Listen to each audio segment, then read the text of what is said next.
Shalom saudara terkasih dalam Tuhan, sebelum kita masuk firman, kita berdoa. Mari kita tundukkan kepala. Bapa di surga, dikuduskan namamu, datanglah kerajaanmu, jadilah kehendakmu di bumi seperti di dalam surga. Terima kasih Tuhan buat ibadah hari ini ya Tuhan. Kami percaya ibadah ini mengandung janji untuk hari ini dan saat yang akan datang. Terima kasih buat jemaatmu, umatmu ya Tuhan, yang sedang beribadah pada hari ini, baik di gedung Sariwangi ini maupun yang mereka yang di rumah-rumah. Biarlah pengurapan yang datang dari Tuhan turun atas mereka. Jadikan hati mereka sebagai tanah yang subur ya Tuhan. Bila mana disirami oleh benih firman-Mu, akan bertumbuh, berbuah, dan berakar. Terima kasih Bapa, urapi kami semua ya Tuhan, dengan pengurapan yang dari surga, sehingga kami boleh mengerti apa yang harus kami lakukan dan apa yang tidak boleh kami lakukan. Berfirmanlah di tengah-tengah kami ya Tuhan, sehingga kami boleh mengerti akan petunjuk-petunjuk Tuhan dan jalan-jalan Tuhan yang benar. Terima kasih buat anugerah-Mu, terima kasih buat kami semua sekali lagi Tuhan. Kami ada sebagaimana kami ada dan beroleh kasih karunia yang besar dari Engkau. Dalam nama Yesus, kami berdoa dan mengucap syukur.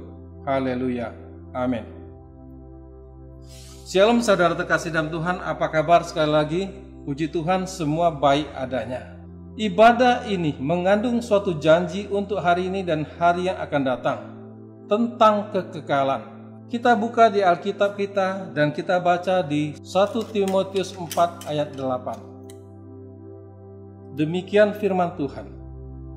Latihan badani terbatas gunanya, tetapi ibadah itu berguna dalam segala hal, karena mengandung janji baik untuk hidup ini maupun untuk hidup yang akan datang.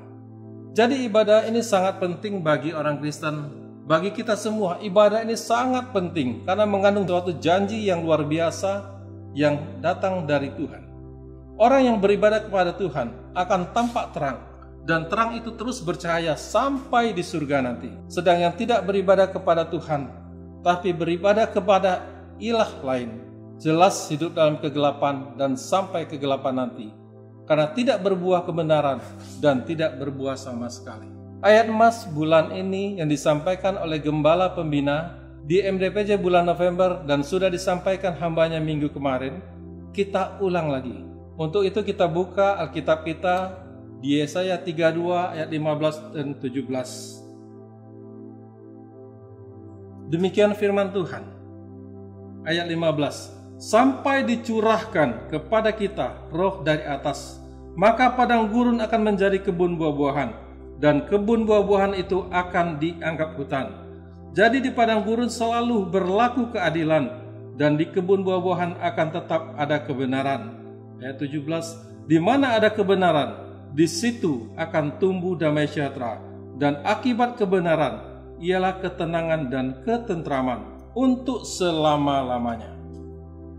Jadi saudara terkasih dalam Tuhan, sebelum kita lanjutkan, kita saksikan video singkat tentang padang gurun yang kasat mata.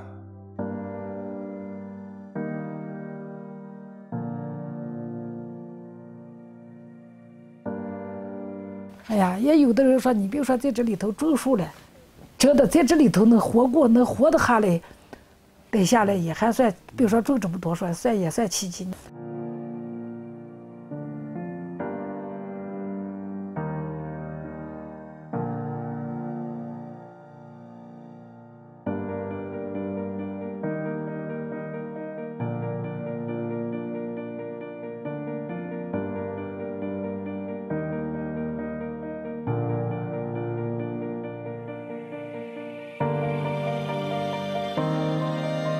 你说我要当年不奋斗，你说哪有现在就说我能真的，你说现在能过上这么好的些日子？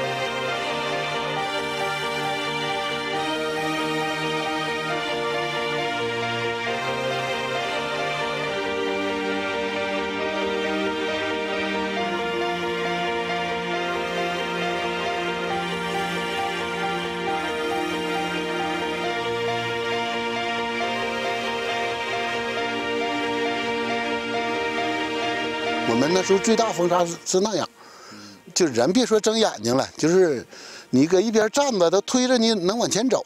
这块可以说是寸草不生。企业化造林，或者叫社会化造林。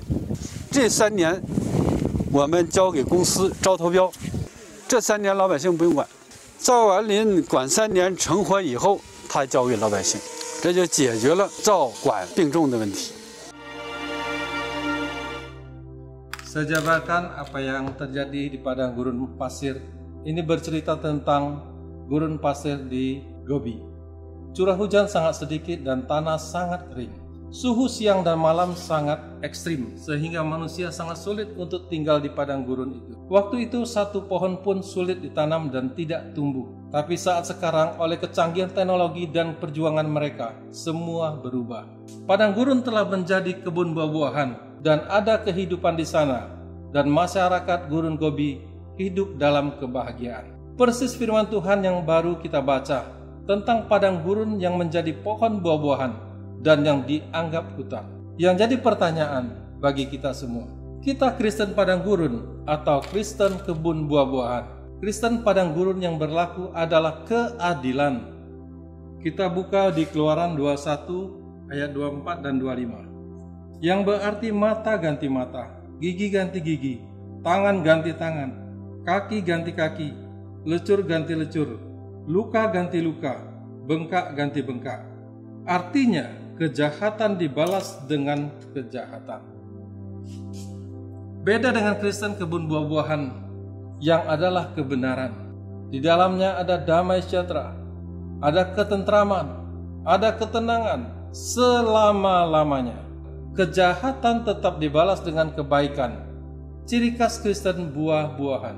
Ada amin? Haleluya. Kita beri kemuliaan pada Tuhan. Jadi pengharapan Kristen padang gurun akan menjadi Kristen buah-buahan dan ada kebenaran. Perhatikan hanya mengharapkan pencurahan Roh Kudus dari atas. Sekali lagi saya sampaikan, hanya mengharapkan pencurahan Roh Kudus yang datang dari atas. Melalui Pentakosta ketiga ini, orang yang beribadah kepada Tuhan akan tampak buah-buahnya. Boleh disebut Kristen buah-buahan. Contoh, penabur benih tentang benih yang jatuh ke tanah yang baik. Untuk itu kita buka di Matius 13 ayat 23. Demikian firman Tuhan. Yang ditabur di tanah yang baik ialah orang yang mendengar firman itu dan mengerti. Dan karena itu ia berbuah. Ada yang 100 kali lipat, ada yang 60 kali lipat, ada yang 30 kali lipat. Kristen buah-buahan berbuah lebat dan manis dan bisa dirasakan orang lain dari cara hidupnya yang benar di hadapan Tuhan dan di hadapan manusia. Dan buah-buah roh juga akan tampak dalam kehidupan Kristen buah-buahan. Buah-buah roh sendiri tanda kehadiran Roh Kudus dalam kehidupan orang-orang Kristen. Rasul Paulus menyampaikan di Galatia 5:22-23. Tetapi buah roh ialah kasih, sukacita, damai sejahtera, kesabaran, kemurahan, kebaikan, kesetiaan, kelemah lembutan, penguasaan diri. Tidak ada hukum yang menentang hal-hal itu. Dan buah roh dibagi 3 bagian, saudara terkasih. Pertama, kasih, sukacita, damai sejahtera. Ini disampaikan tentang hubungan manusia dengan Tuhan. Yang kedua, kesabaran, kemurahan, dan kebaikan. Ini hubungan manusia dengan sesama. Dan yang ketiga, kesetiaan, kelemah lembutan, dan penguasaan diri. Jadi 9 buah roh nyata ada kita baca. Apabila kita menguasai 9 buah roh itu, maka kita bisa disebut Kristen sejati. Katakan amin. Mari kita beri kemuliaan kepada Tuhan. Kadang kita pikir mengapa manusia sulit untuk berbuah. Tuhan Yesus menyampaikan tentang seorang penabur. Kita baca di Matius 13:22. Matius 13:22. Yang ditaburkan di tengah semak duri ialah orang yang mendengar firman itu, lalu kekhawatiran dunia ini dan tipu daya kekayaan menghimpit firman itu sehingga tidak berbuah. Artinya, saudara, kekhawatiran hidup saat seperti sekarang ini dan ketamakan akan uang mendesak firman Allah dan sehingga tidak menghasilkan buah. Puji Tuhan, jemaat yang hadir saat ini dan yang di rumah-rumah, saya sangat percaya semua cinta Tuhan dan semua cinta pelayanan dan semua mengejar perkara-perkara di atas, di mana Tuhan ada. Kembali katakan amin. Menjadi Kristen padang gurun tidak terlihat kehidupan kerohaniannya. Sedangkan Allah itu roh, mari kita menyembahnya dalam roh dan kebenaran. Tetapi Kristen padang gurun tetap punya harapan. Kembali saya sampaikan, tetapi Kristen padang gurun tetap punya harapan. Karena pengharapan tidak akan pernah mengecewakan.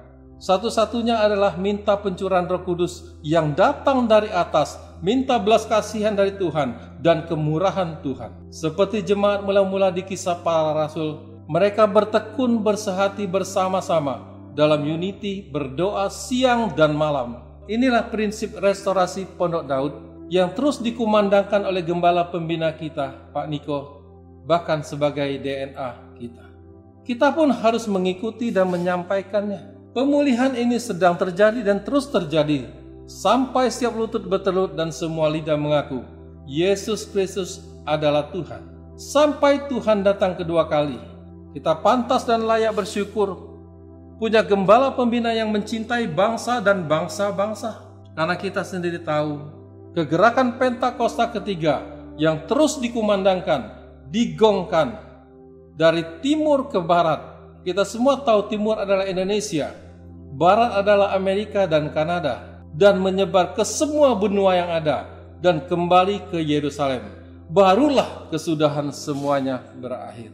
Dan Tuhan Yesus datang segera. Katakan amin. Kita beri kemuliaan pada Tuhan. Percayakah kita akan hal itu? Percayakah kita akan hal itu? Karena kita percaya maka kita akan berkata-kata. Maka pencurahan Roh Kudus dari atas itu sangat-sangat penting. Mintalah, maka Roh Kudus akan diberikan kepadamu. Carilah, maka engkau akan mendapatkannya. Maka sekali lagi, marilah kita menjadi penyembah-penyembah yang benar. Karena Yohanes ayat 4:23 mengatakan, tetapi saatnya akan datang dan sudah tiba sekarang, bahwa penyembah-penyembah benar akan menyembah Bapa dalam roh dan kebenaran. Sebab Bapa menghendaki penyembah-penyembah demikian. Ayat ini diambil dari percakapan Tuhan Yesus dengan perempuan di Samaria.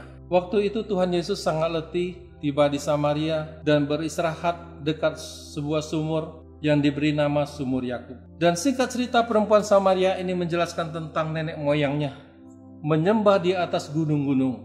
Dan Yesus menjawab, bukan di atas gunung-gunung dan bukan juga menyembah di Yerusalem. Kita ingat Bapa mencari penyembah-penyembah dalam roh dan kebenaran, bukan penyembah dalam keadilan. Di mana melalui hambanya Tuhan sedang meletakkan sebuah menara doa di Los Angeles, yaitu APT atau APT atau Azusa Prayer Tower. Di mana APT ini ada doa, pujian dan penyembahan 7 kali 24 jam, berarti setiap detik. Artinya kembali non-stop dan sudah berjalan selama 17 bulan sampai dengan saat ini. Saudara boleh mengikutinya dan tinggal klik aja kapanpun waktunya. Dan saya percaya saudara dan saya pasti punya waktu, karena waktu yang kita pakai ini adalah milik Tuhan. Jadi kapanpun waktu yang Tuhan beri, Tuhan pun bisa ambil kembali. Maka sempatkan waktumu dan waktu saya untuk datang kepada Tuhan, memuji, menyembahnya di dalam roh dan kebenaran. Doa, pujian dan penyembahan siang dan malam. Sekali lagi saya sampaikan, Tuhan sudah siapkan salah satu wadah ini untuk memuji dan menyembahnya. Maka hari ini juga saya mengajak setiap saudara boleh mengikutinya dan bisa mendaftar melalui sekretariat. Mari saudara terkasih dalam Tuhan, kita semua bangkit berdiri, yang ada di gedung Sariwangi ini maupun yang ada di rumah-rumah. Dan kita berdoa, kita tundukkan kepala kita. Bapa yang sangat baik di surga, terima kasih buat hari ini Tuhan, hari yang sangat indah dalam kehidupan kami. Kembali kami boleh beribadah kepada Engkau ya Tuhan, di hari ini Tuhan. Ini semua karena anugerah-Mu ya Tuhan.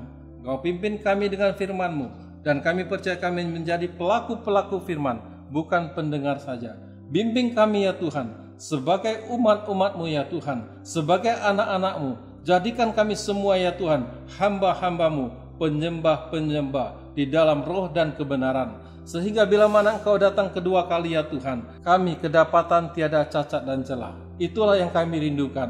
Terima kasih buat semua jemaat, kembali kami katakan, apapun yang mereka lakukan, apapun yang mereka buat, pasti berhasil. Mari saudara terkasih dalam Tuhan, kita terima pengurapan yang datang dari Tuhan. O rabasanda takasi karabas syandara bala bala bala bala bala bala bala bala bala. Syanda takanara masandara bala bala bala bala bala bala bala bala bala bala bala bala bala. Kinapa sandara bala bala bala bala bala bala bala bala bala bala bala bala bala bala.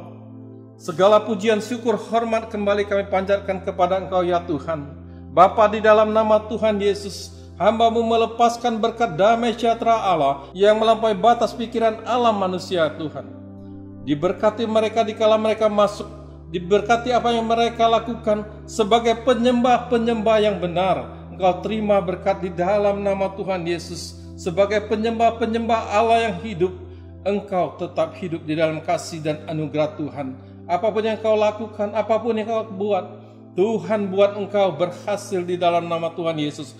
Maka terima berkat yang di rumah-rumah dan yang ada di gedung ini, terima di dalam nama Tuhan Yesus. Terima kasih Bapa, terima kasih buat setiap berkat yang Tuhan curahkan dalam kehidupan kami. Hanya dalam nama Yesus kami berdoa dan mengucap syukur. Haleluya. Amin.